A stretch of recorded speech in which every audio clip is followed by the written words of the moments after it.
Director, mabuting kayo na po magsabi sa amin. Meron ho kasing ulat na natanggap namin na meron na daw kayong mga tauhan sa Kamara. Totoo ho ba ito para magsilbi ng summon? Summon ho ba ito kay VP Sara?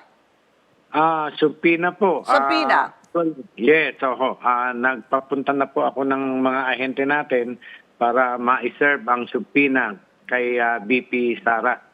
Director, are you confirming na yung inyong mga tao ay nasa House ngayon? Sa House of Representatives, sa Kamara, sir? Palagay ko, by this time, nandun sila. Yes. This is led by who, sir? Attorney Jeremy Loto. Director, nawawala ho pa kayo. Ano po? Si Attorney Loto po, sabi niyo po, sir? Sandali lang po. Director, pasensya na po. Hindi Yes. masyadong mali. Ayan, narinig ko po kayo ulit. Sabi niyo po si Okay. Attorney Loto ay posibleng nandun na po sa Kamara ngayon. Yes, ma'am. Ang huling usap namin kanina ay mga 5 papunta na po sila. I see. So, what is the plan, sir? As in, papasok ho ba sila doon sa hearing? Ganun ho ba? At ibibigay po yung subpoena kay VP Sara? Paano ho ba ito?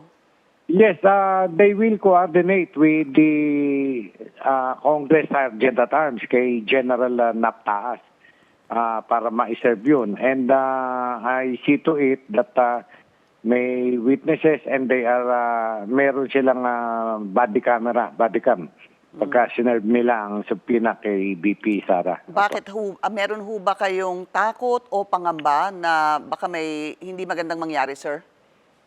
Ay, hindi naman po. SOP namin po yun na nag-iingat lamang po kami. Remember, every time na magse-serve ng warrant of arrest, subpoena, search warrant, we have to wear body cam. I see. Director, ano po yung laman ng subpoena?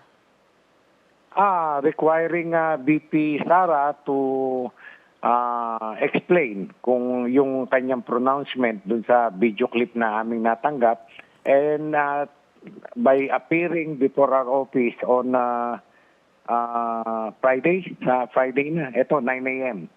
To appear this Friday by 9 Yes, a.m. ma'am. Kasi yung report Opo, ho kanina, Director, ay bibigyan ng subpoena si VP at kailangan po ay sumagot within 5 days. Tama ho ba yun, sir?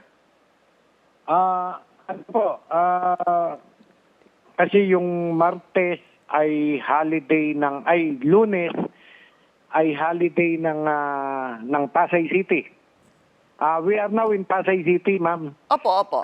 We have transferred here sa Philinvest Building, Pasay City. So we learned that Monday is a holiday sa Pasay City. Kaya sabi ko, pwede naman, Monday pa lang ngayon, she has ample time para mag-prepare. But mag-a-appear siya dito sa amin at on Friday at 9 o'clock in the morning. What happens, Director, if she doesn't show up? Ay, wala po kaming magagawa doon. Wala naman kaming contempt power. Pagka ganyan po nangyari, ay lahat po na ebidensya na hawak namin, i-collate namin and then submit it to the prosecutor's office for their, para matimbang kung meron bang probable cause to file charges against the Vice President. And what are the possible charges you're looking at? Lahat pong possible charges. Actually po, dapat meeting namin ngayon but ng aking mga legal mga abogado po ang humahawak ng kaso. Pumili po ako ng 4 na abogadong magagaling dito sa amin, sa NBI. At kami ang nag-aaral, sabay-sabay kami, nag-aaral namin yung mga possible charges na pwede naming i-hurl against the Vice President. Director, yung tanong ho kasi, hindi ho ba immune sa suit si VP Sara? No, hindi po. While she may only be matanggal by impeachment, pero hindi po siya immune from suit unlike the sitting president. I see. What about yung pong sinasabi naman pong banta sa buhay ni VP Sara? Is this something that may plano ho ba kayong tingnan o imbestigahan din?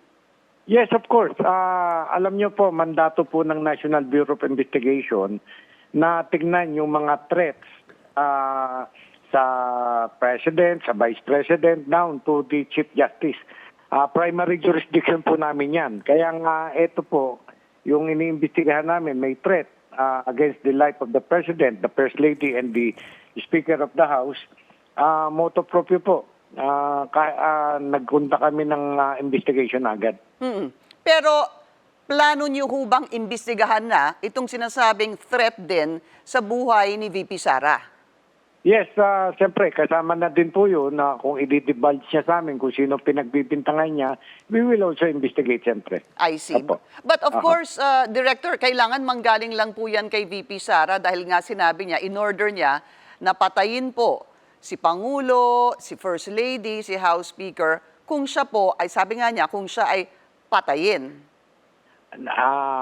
Ma'am, clarify ko, no? If you will go over the video, ang salita niya, kung ako ay mamatay, hindi mapatay, o hindi patayin.